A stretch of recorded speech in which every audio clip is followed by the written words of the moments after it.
Bueno, hay, hoy obviamente que es un día difícil para meterse en el recuerdo, difícil para meterse ahí adentro, sin tener una consideración política. Me parece que hay que separar el sacrificio, el dolor, el despojo que le pusieron los soldados, muchos de ellos sin siquiera tomar conciencia de lo que pasaba, y otros que, obviamente, vistiendo el uniforme, siendo militares en aquel momento, le tocó afrontar esta guerra.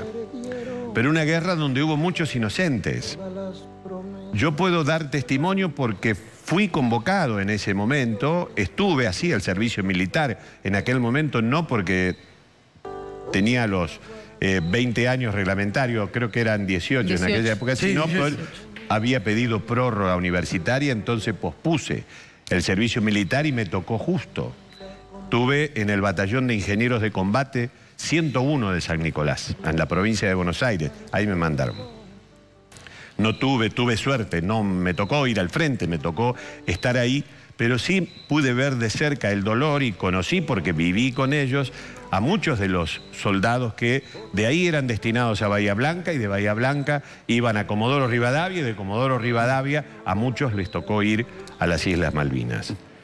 Y puedo dar fe de que muchos de esos chicos no tenían absolutamente ni idea de lo que pasaba, ni siquiera la calidad de instrucción para matar un gorrión. Y doy fe de la calidad del armamento que existían en las Fuerzas Armadas en aquel momento, que eran altamente viejos, eran los FAL comprados en la década del 50 o del 60, que todavía estaban en uso para las endebles instrucciones que se le daba a los soldados en aquel momento. A tal punto que el batallón de ingenieros de combate 101 era el encargado de hacer puentes, entre otras cosas, y no había puentes. Es decir, en el lugar donde se tenía que instruir a los soldados para hacer, entre otras cosas, puentes, no había puentes. Bueno, esa es la síntesis de la gran improvisación que le tocó, desde mi punto de vista, ¿no?, que le tocó vivir a los soldados, a los combatientes en las Malvinas, enfrentarse a un poderoso con absolutamente todas las adversidades, desde las climatológicas hasta las psicológicas y hasta las materiales, es decir, hasta lo que tiene que ver con el armamento. Fue una locura de un trasnochado que, para tratar de dar un golpe de nacionalismo y de pegarle en el corazón al pueblo argentino, que ya estaba harto de la opresión de la dictadura militar, con ese golpe pensaban rearmar, revivir, oxigenar al partido militar que gobernaba. No solamente hubo desaparecidos en la Argentina, sino que también chicos muertos, enviados por este gobierno hacia las Malvinas a una muerte segura.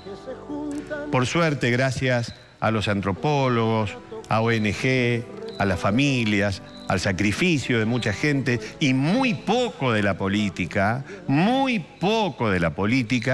los familiares comienzan a reencontrarse con sus hijos que quedaron allá, pueden ir a rezarlos y a tratar de cerrar y de calmar y de cauterizar esa herida abierta. Pero la gran queja, por lo menos, que yo tengo, el gran resentimiento, si se quiere, que uno carga, es hacia la clase política, que no fue capaz de dignificar a todos los excombatientes que anduvieron y andan deambulando, mendigando pensiones, andan mendigando asistencia social, andan mendigando hasta prótesis. Hemos visto en nuestros programas cómo excombatientes tenían que pedir por los medios prótesis, porque el Estado, el mismo Estado, aunque fuera de facto, pero era el Estado argentino, el mismo Estado los mutiló o los mandó a la mutilación. La política está todavía en deuda, absolutamente en deuda, porque siguen haciendo política con los caídos. Hoy van a escuchar discursos de todo tipo, condolencias de todo tipo, llantos de todo tipo. Pero cuando uno le pregunta, ¿y qué hizo usted cuando le tocó estar en el poder por los héroes de Malvinas? Muy poco. Muy poco ha hecho la dirigencia argentina. Hay gente que, sobre todo la que vive en las provincias más vulnerables, provincias que fueron duramente castigadas porque desde ahí reclutaban a muchos de los soldados que fueron al frente, muchos de ellos todavía no tienen casa, ni sus familias no tenían ni tienen.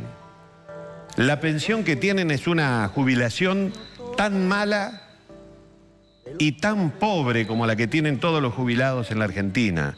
Son distinguidos solamente en esta fecha, no ocupan lugar de preponderancia, no participan en los procesos educativos, no han tenido, muchos de ellos, no han tenido, diría la mayoría, asistencia psicológica. ¿Usted sabe lo que es salir de la guerra? ¿Ustedes saben lo que es salir de la guerra cuando uno va a la guerra en inferioridad de condiciones y cuando tenés que sufrir semejante adversidad? Es imposible no terminar dañado psicológicamente. Es imposible.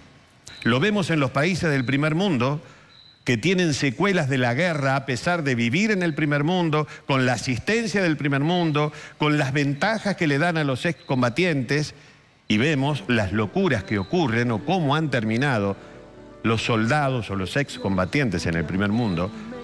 Estaba claro, se caía de cajón que iba a ser así acá en el tercer mundo. Hay una deuda que nunca ha pagado la política. Me pregunto, ¿cuándo? Esto ocurrió en el 82. Me pregunto, ¿cuándo? ¿Cuánto más tendrán que esperar? ¿O habrá que pasar por el mismo trance que pasaron los jubilados cuando le recompensaron la guita que les curró el Estado, que el Estado pícaro, vivo, pillo, villano, esperó a que cumplieran 90, 87, 91 años, casi muriéndose para poder reintegrarle? Es decir, especulando con la muerte para no pagar. ¿Pensarán hacer esto mismo con los excombatientes? ¿De reconocerlos cuando ya sea tarde? Es gente a la que hay que brindarle una excelentísima calidad de vida. ¿Por qué? Porque pusieron lo mejor, entregaron lo mejor en el mejor momento de su vida. Es decir, pusieron al servicio de un loco su vida creyendo que ese loco tenía razón. La razón la tenían, en el sentido de que sí, todos queremos recuperar las Malvinas, pero no estábamos ni preparados, no era la vía, no era el momento y ni siquiera tenía la autoridad moral necesaria como para hacerlo. Todos estamos de acuerdo que las Malvinas deben ser argentinas, pero hay otros modos de la democracia moderna, de las relaciones modernas, de conquistarlas sin necesidad de acudir o de recurrir a este semejante engaño. Mi solidaridad profunda con todos los excombatientes de Malvinas, profunda, y el compromiso de seguir insistiendo para que la clase política ocupe o les dé el lugar que merecen en la sociedad argentina. No los 200, los 300 que se juntan ahí en el monumento a recordar y a hablar entre ellos, a pasarse anécdotas y a traspasarse el dolor mutuamente. Hay que cerrar esa herida. Hay que darle a esta gente la calidad de vida que no tuvo. Ese es el deseo, por lo menos, que tengo y el abrazo grande que les doy a todos los excombatientes en este día.